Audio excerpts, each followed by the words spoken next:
Being a professional isn't about the money you make, the position you hold, your level of expertise, or fame. It's the motivation and the attitude you bring to your work, a desire for always learning and improving, and balancing your creative output with getting the business done. Welcome and join the Creating Pros.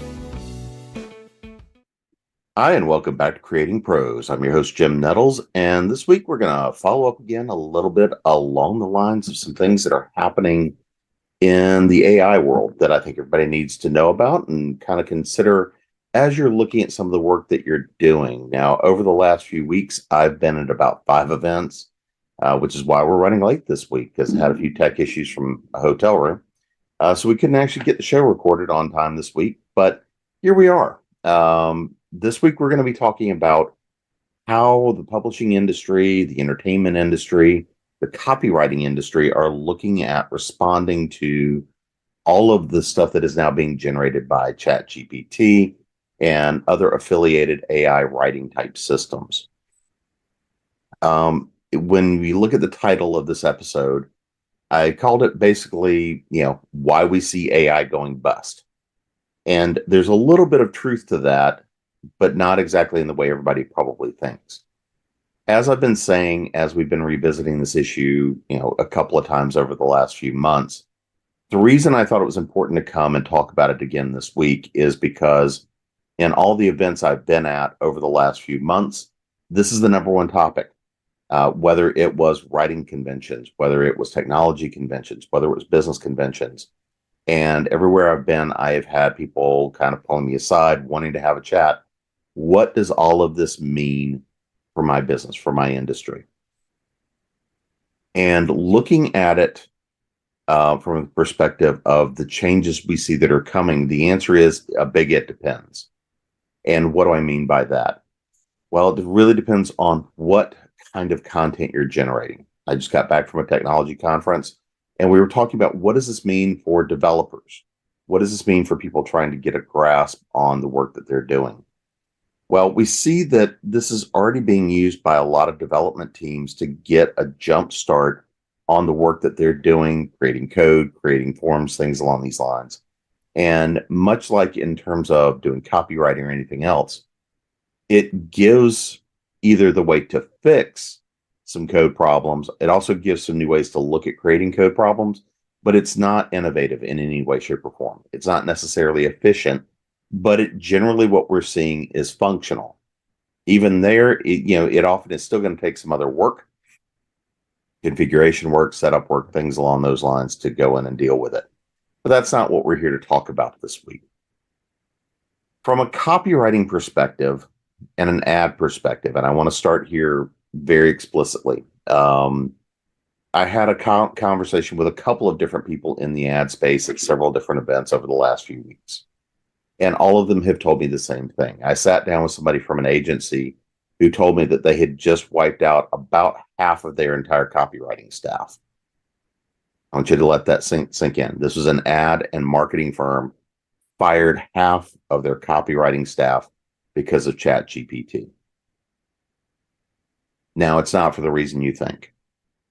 The reason that they fired half their copywriting staff is they started doing a test to see how much of the copy that they were getting was being generated by AI. And what they discovered was they had a number of people that were using nothing but Chat GPT and using very generic copy to create ad copy. And the agency went and said, if that's what you're doing, we don't need you. So that was half their staff got cut immediately, which means they're now having to look to backfill all of those positions and roles. Why? Because they don't deliver to clients like that. They deliver a certain level of quality, a certain level of just those elements that make something feel real and much more effective. So if you are a copywriter out there and you're looking at this, one of the first things I want you to know is the tools that test to see how much something is copywritten by an AI versus how much is done by a human being is now becoming a standard test.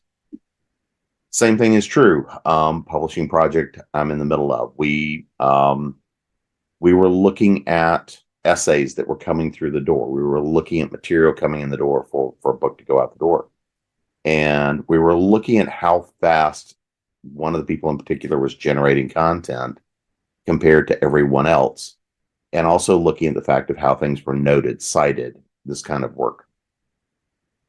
Running it through a checker, again, it was discovered to be roughly 99% guaranteed written by AI. And this is one of those things that we're now going to be bouncing that person out of the project. The work was not cited, it wasn't footnoted, it did not meet the standards of the project. There's been a couple of other projects going on where right now we're evaluating what level of AI generated content is going to be active and permissible. In terms of fiction, we've seen a number of publishers actually stop taking submissions for work, both short form as well as full-blown novels, because they're getting in so much AI generated content. So what does all of this really start to look like and mean for the industry? Why do I mean the bubble is starting to pop? Well, I'm going to go back to what I started mentioning about the ad agency. One of the things that we're seeing more and more is going to be several things, and this is part of a conference I was involved at a couple of weeks ago, is what is the new language and the new standard going to be going into publishing contracts? Because right now, one of the things that generally is in the contract is a clause along the lines of, I have rights to use and publish this material, and it's mine. It's my original creation. Now, sometimes it's worded very differently. It's worded a lot of different ways. I have the rights to use and publish this material, et cetera, et cetera, et cetera. Inherent to that is the idea that anything that is not your original creation is cited and footnoted appropriately, because generally over the decades, the standard was, if I'm using somebody else's material, I'm going to cite that. I'm going to note the source. Well, there's a large question now about how AI generated content should be noted and cited. There's a lot of implications now for intellectual property and IP law going along about how this content should be treated and generated. Was just at another meeting, we were talking about how this is going to be looked at in the future. I can tell you there's a number of publications, both fiction and nonfiction, that now one of the first things that happens is when a submission comes in, it's going through an AI test. If you don't pass a certain standard, no one's ever even going to see the query letter. Nobody's going to see the submission. If they don't have as sophisticated a system, one of the first things everybody's doing is running it through a tester. If it doesn't pass the sniff test, it's automatically being rejected. And this is true in fiction, nonfiction, copywriting, a lot of different spaces. So when I say the bubble is bursting, this very short-term bubble has really flooded the market with a lot of very generic material, and the market is responding, and the market is responding pretty much as I expected. The tools are coming out there now to be able to see and recognize AI-generated content. If you are used to looking at it and seeing it, I've worked in this space for a long time.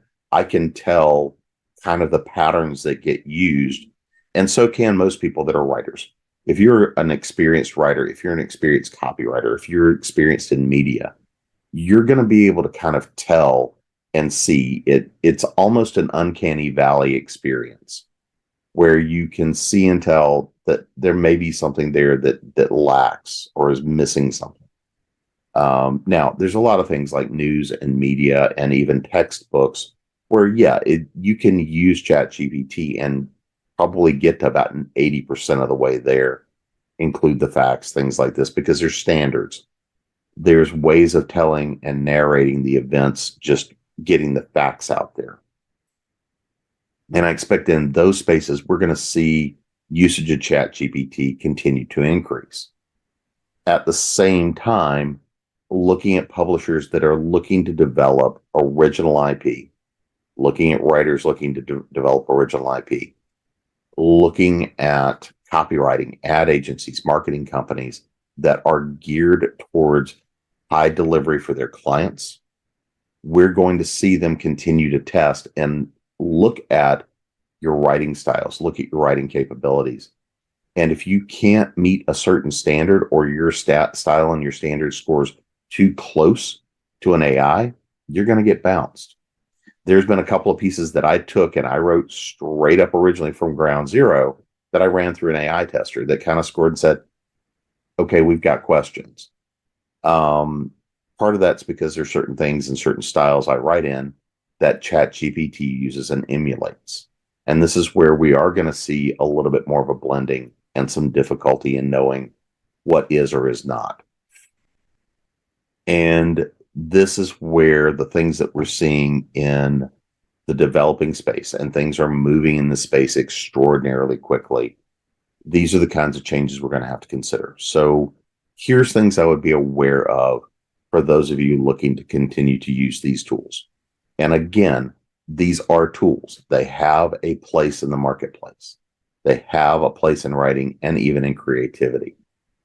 But again, they're definitively not at a point that they're an endpoint. They're definitively not at a point that it's going to be anything other than average at best, because that's what they're designed for.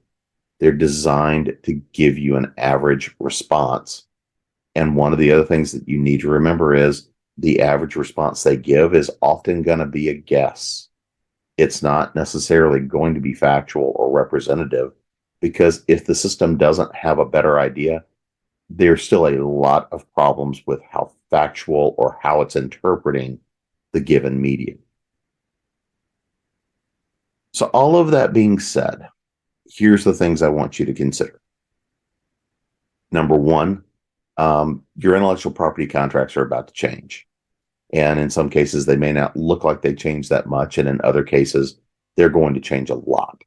And the language that's going to change in them is going to be around you guaranteeing and providing the fact that this is your material, or you're going to have to represent how much of it was driven, created, or supported by AI.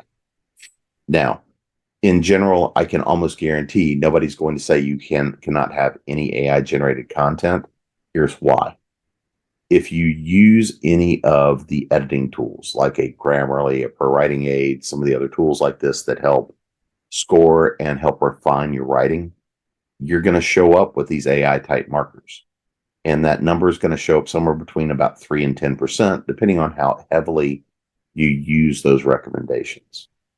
You can score higher, even higher than that. But if you're just using it for guidance and recommendations, somewhere between 3 and 10%.